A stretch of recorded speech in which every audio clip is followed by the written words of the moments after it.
Hello friends, welcome to the Techlist Head channel. So friends, today I will talk about ASUS low profile GeForce RTX 4060 GPU. So friend, ASUS has launched a new model in their lineup designed as a low profile edition, and friend, the ASUS GeForce RTX 4060 LPPRK 8GB CDR6 is distinct by its slender triple fan configuration, a design approach that seems to take a cues from a similar low-profile RTX card developed by Gigabyte, and the demand for low-profile graphics card is on the rise, especially for compact home theater setups.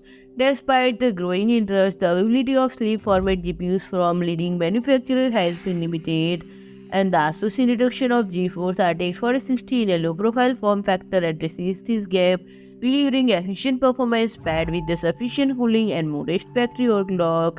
And friend, this variant is currently available on price at $325 USD. So friend, you like my video, please do like, share and comment, and don't forget to subscribe my channel and press the bell icon.